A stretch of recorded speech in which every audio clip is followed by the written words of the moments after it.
सिंह ने दावा किया है कि उदयपुर जैसी घटना उनके साथ भी हो सकती है। महेंद्र प्रताप का कहना है कि उदयपुर में जिस तरह कन्हैया को धमकी दी गई, उसी तरह उन्हें भी टुकड़े टुकड़े करने की धमकी मिली थी।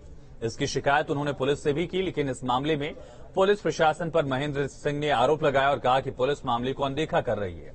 अगर उन्हें या उनके परिवार को कुछ भी होता है तो उसका जिम्मेदार प्रशासन होगा। 3 तारीख को मुझे जान से मारने की धमकी दी गई थी, मेरी हत्या करने की धमकी दी गई थी। कहा टुकड़े टुकड़े कर दिए जाएंगे, मार दिया जाएगा। मैं इसके संबंध में कई बार उच्च अधिकारियों से भी मिला, लेकिन न तो अभी उस व्यक्ति को गिरफ्तार किया गया जिन लोगों ने धमकी दी थी, और न ही मेरी सुरक्षा की व्यवस्था की गई, न मेरे परिवार की सुरक्षा की व्यवस्था की गई। अगर इस तरह की घटना मेरे साथ होती है तो उसके लिए कौन जिम्मेदार होगा? और उत्तराखंड में धामी सरकार के 100 दिन पूरे हो गए हैं। 100 दिन पूरे होने पर कार्यक्रम का आयोजन किया जाएगा। सीएम पुष्कर सिंह धामी ने कार्यक्रम में दरअसल शिरकत की है। कार्यक्रम का आयोजन हो रहा है। हमारो पार टाइटल सॉन्ग का लोकार्पण यहां किया गया है। सर्वश्रेष्ठ बने उत्तराखंड अपना इस थीम पर आधारित कार्यक्रम है, जहां विकास पुस्तिका का विमोचन भी किया गया है। तो धामी सरकार के 100 दिन पूरे हो गए हैं और इन 100 दिनों के पूरे होने पर खास कार्यक्रम का आयोजन किया गया है। हमारो पार टाइटल सॉन्ग का लोकार्पण हुआ है।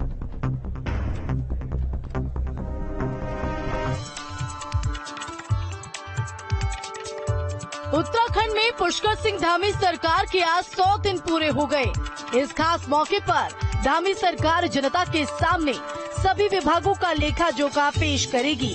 23 मार्च को प्रदेश की सत्ता लगातार दूसरी बार संभालने के बाद सीएम धामी ने जनहित में कई फैसले लिए। 100 दिन में सरकार की तरफ से लिए गए फैसले पर नजर डालें तो सबसे पहले समान नागरिक संहिता को कैबिनेट से मंजूरी मिलने के साथ ही इसके लिए धामी ने कमेटी गठन की घोषणा की।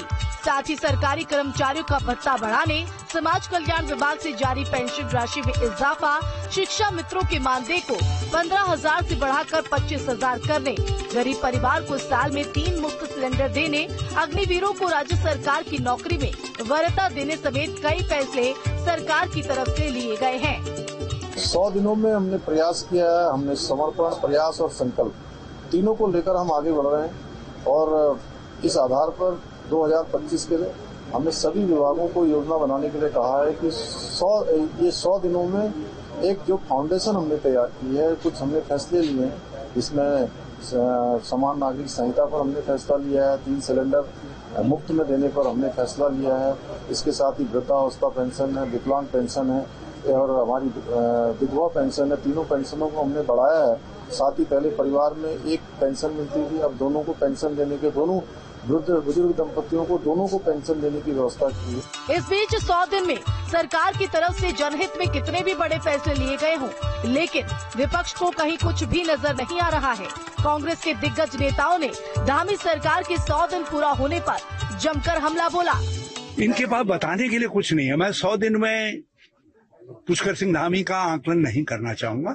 मैं चाहूंगा कि उनको कम से कम 1 साल दिया जाए ताकि बताने को तो कुछ हो। अब उस गरीब मुख्यमंत्री के पास इस समय बताने के लिए केवल एक बात है कि हमारे मंत्रीगण जो है हमारे वरिष्ठ नौकर साहबों से लड़ रहे हैं। इसके अलावा बताने को है क्या? जो दृष्टि है सरकार की वो रोड में 5 साल का है, लेकिन 100 दिन में जो हुआ है, जो घटा है, जो एक शुरुआत होनी चाहिए। महंगाई कम नहीं, गैर शरण प्राथमिकता उसका बजट में कहीं उल्लेख नहीं, रिवर्स सप्लाइन की बात नहीं, उसमें रोजगार की बात नहीं। सबसे बड़ा मुद्दा रोजगार है और रोजगार अग्निपथ से भी जुड़ा हुआ है। 100 दिन के अब तक के कार्यकाल में सीएम धामी ने शहरी क्षेत्रों के साथ ग्रामीण इलाकों के विकास, रोजगार, शिक्षा और स्वास्थ्य सुविधाओं को बेहतर बनाने को लेकर कई फैसले लिए हैं, जिनका असर आने वाले दिनों में दिखाई देगा। Team news state. और बड़ी खबर लखनऊ से है। लखनऊ में लोन मेले का आयोजन होगा। लाभार्थियों को ऋण बांटे जाएंगे। सीएम योगी लाभार्थियों से संवाद भी करेंगे।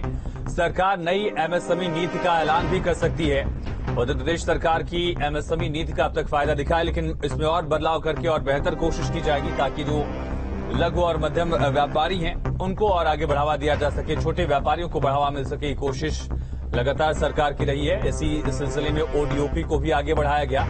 अब यूपी सरकार मिशन रोजगार के तहत लोन देगी।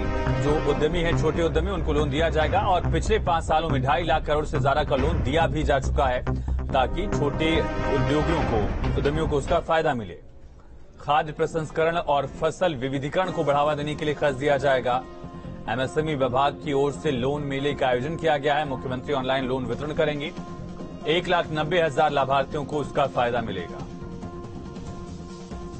और आज सीएम योगी का 2 दिवसीय गोरखपुर दौरा भी शुरू हो रहा है। संचारी रोग नियंत्रण अभियान का शुभारंभ मुख्यमंत्री करने वाले